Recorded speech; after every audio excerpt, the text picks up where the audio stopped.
Hello and welcome back to another GiantSlayerTV Top 10 video. Learning a new set is quite the process of memorizing new champions, synergies, and mechanics. Today will be helping ease that learning curve by providing 10 tips for learning the new set. These tips are a mixture of in-game related information as well as out-of-the-game pieces of advice. This is aimed for newer players to TFT that want to try out the newest set, as well as returning players that may be a bit overwhelmed by so many changes. With that, let's go ahead and get started. But before we begin, please don't forget to click the links in our description. Give your support to everyone who helped make this video happen. We host many TFT tournaments with plenty of exciting content to come. You should also follow our GiantSlayerTV social media pages.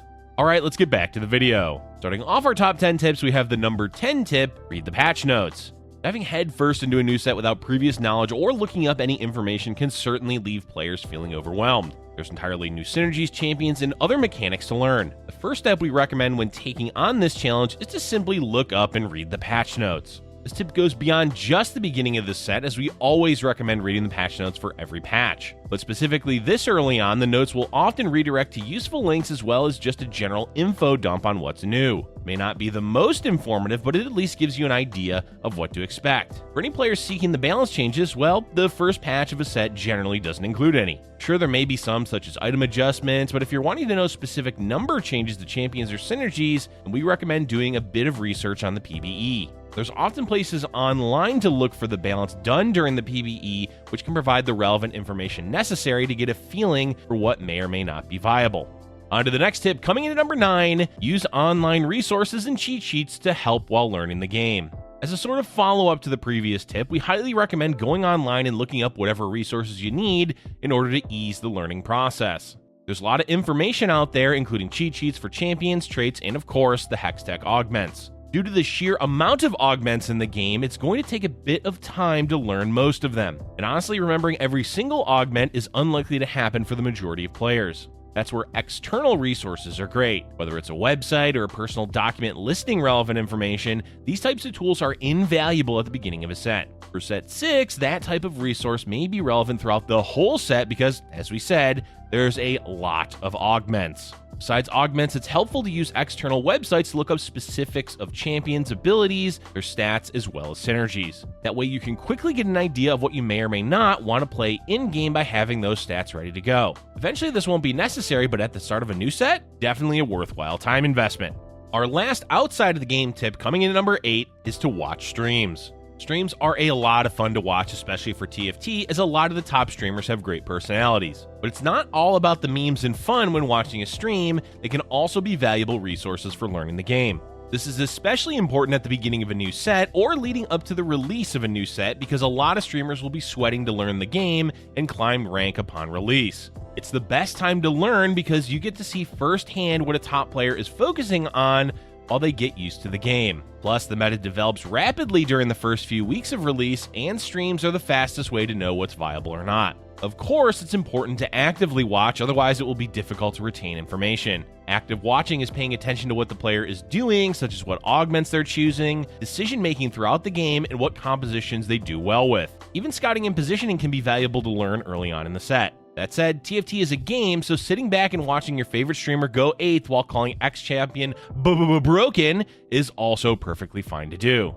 Next up, we go to some in-game tips, starting with the number 7 tip, use gold-generating synergies and champions to get an early advantage. Gizmos and gadgets comes with a lot of ways to earn extra gold in-game. Whether it's from champions, synergies, or augments, gaining extra gold for an advantage is at an all-time high for TFT. For starters, there's the traditional gold-making synergy that we've had for quite a few sets now. In set 6, this trait is Mercenaries. Mercenaries will provide a treasure chest on your champion bench that gains a piece of loot every PvP round depending on the dice roll. When winning, this dice roll is relatively small, generating 1 or 2 pieces of gold going into the chest. The more you lose, though, your dice luck increases and all the loot gets added into the chest, which cashes out upon your next PvP win.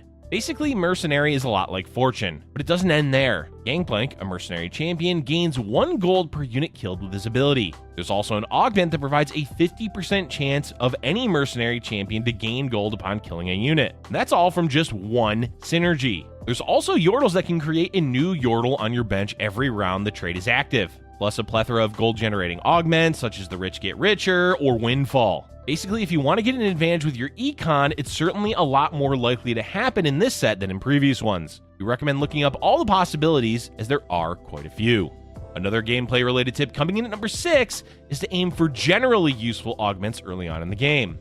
Almost all the augments are useful in the right situation, but some are more generalized than others and can be seen as go-to choices for the early game. The reason for this is that committing to an ultra-specific opening augment like an emblem or soul can lock you into a composition or playstyle that may not work out later on. We are, of course, mostly referring to Stage 1 4 augment because that's the earliest players can get one. Later on in the game, when you have a more established board, then yes, playing for a more specific augment can be fine. Early game, though, is all about what gives you an immediate advantage. That means augments like Phony Frontline can be good since it's 2 additional units on the board to soak up damage, whereas a Mercenary Heart augment can be risky if you never see any mercenaries during Stage 2. Keep in mind that if you have a game plan going in, then by all means stick with it. If an emblem sounds fun or you think you can make it work, go for it. We're just recommending aiming for less specific augments if your goal is to do well in Stage 2, as typically saving health is a priority during that stage of the game. That said, we almost always suggest taking anything related to a better economy, such as the Rich Get Richer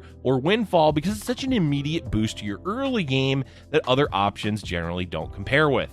Along the same vein as the previous tip, the number 5 tip is to be willing to play flex, but at the beginning of a new set, it can be helpful to focus on 1 or 2 builds. Flexible play is the name of the game with augments in set 6 because you won't know what options you have presented to you until you play out the game. That means looking to play off of an emblem or a specific augment can do wonders for your mid to late game. But it is the beginning of a set, so playing just a few meta compositions can be helpful for learning purposes. It doesn't even have to be a top meta build, just something you're comfortable with. And that build doesn't need to be hard forced throughout the entire game, such as using Yordles to gain an early gold advantage or playing with mercenaries to get better at lose streaking. Just keep in mind that whatever game plan you have, there's likely to be a wrench thrown into it because of augments on top of general variants. And if you can dodge a wrench, then you can dodge going 8th, but be willing to play more flexibly if the situation calls for it. That does mean the game may be a bit overwhelming for new players, but that's okay. Take each loss as a learning experience. It's okay to not top 4 every game.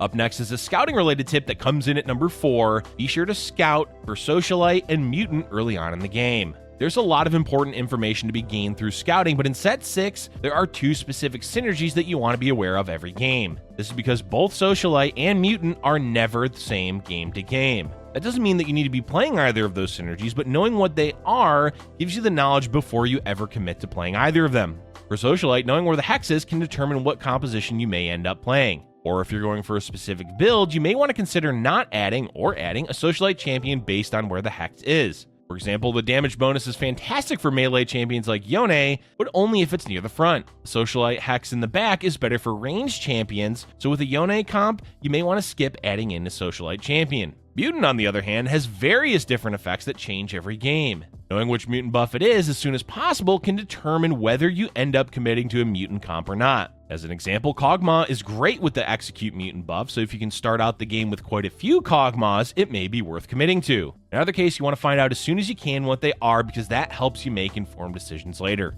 The final in-game tip comes in at number 3, which is that scouting is extremely important in gizmos and gadgets. Besides just scouting for Socialite and Mutant, there's a ton of information to be gathered in set 6. We're not just talking about general scouting like positioning and what compositions players are running. We're talking about augments, emblems, CC, and other key aspects of the game that are necessary to know about. Augments are, of course, the biggest thing to scout at all 3 points of the game where players get a new one. Who got early gold? What emblems, hearts, or souls are running around? This is all relevant to know, and it's easy information to gain simply by scouting. And then there's Blitzcrank. Blitzcrank is back to ruin players' carry positioning, particularly in the early game. Always be on the lookout for this scary robot because he will ruin a potential win streak by catching unaware players off guard. And of course, there's other scouting to be done with CC and Assassins, so in general, upping your scouting game in set 6 will be key to doing well.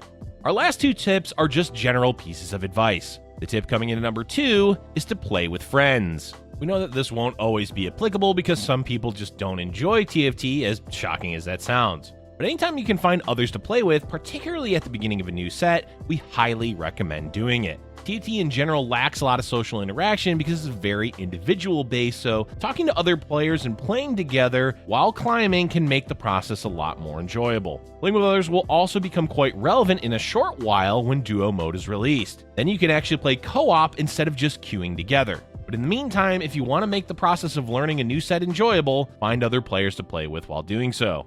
And the final tip for today, coming in number 1, is to take your time and have fun. There's no rush to learn the new set in one day unless you're a competitive player at the top of the ladder rushing to hit rank 1. And even those players are going to take their time to do it, albeit much faster than everyone else. It's important to have healthy goals when learning the game because overwhelming yourself can lead to frustration and potential burnout. At the end of the day, TFT is a game and having fun is important to enjoying the experience. Take your time to learn at your own pace, even if your goal is to play competitively and take the ladder super seriously. And that's it for today's video, folks. More so than other sets, gizmos, and gadgets is a lot to take in. We hope these tips are helpful for easing that learning process. Let us know in the comments section below what your process is for learning a new set and any additional tips you may have. Thank you for watching, and if you're enjoying our content, be sure to hit the like button and subscribe for future Giant Slayer TFT videos.